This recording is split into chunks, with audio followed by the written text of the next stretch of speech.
Les mots qui font peur lorsqu'on veut investir, c'est assurance vie, SCPI, épargne immobilière, immobilier direct et indirect. Ils sont anxiogènes parce que derrière, on n'arrive pas à bien comprendre leur signification et effectivement, quand on n'a pas un niveau d'information, eh bien, ils peuvent être terrifiants.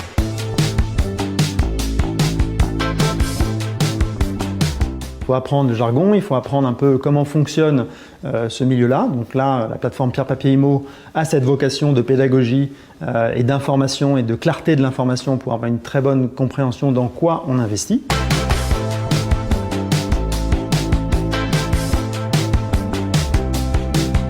Ce qu'on a voulu faire, c'est que quand on rentre dans notre site, on ne sait pas si on est un investisseur, on ne sait pas comment on va réagir au risque. Et donc là-dessus, on a travaillé une sorte de table de correspondance avec plein de situations et de scénarios fictifs qui vous permettent de vous poser les bonnes questions, de savoir quel type d'investisseur vous êtes. Soit vous êtes prudent, soit vous êtes dynamique, soit vous êtes aguerri, pour bien comprendre comment vous allez monter votre stratégie et comment, entre guillemets, vous ressentez cet investissement. Ce simulateur va permettre de positionner à quel niveau l'investisseur est capable de prendre un risque ou pas. Les produits qu'on a sur la plateforme là, et on commence avec ces produits-là, sont un livret, un contrat d'assurance vie et des SCPI triés sur le volet qui nous permettent de faire un assemblage pour des bonnes stratégies d'investissement.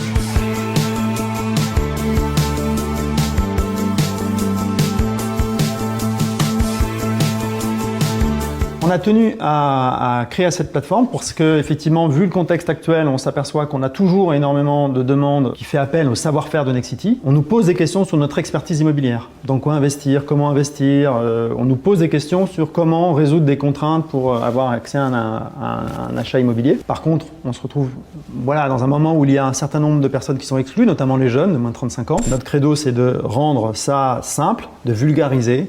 Donc on a une section découvrir où on a travaillé un certain nombre d'articles, d'informations, d'infographies, de tutos pour franchir le cap.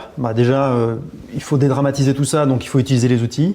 Il faut appréhender un peu tous les contenus qu'on vous propose, désacraliser les termes, bien comprendre de quoi il est question derrière et puis commencer à rentrer dans un mode de compréhension, de pédagogie. Si on doit investir quelque part, c'est ça, il faut investir dans ce qu'on comprend.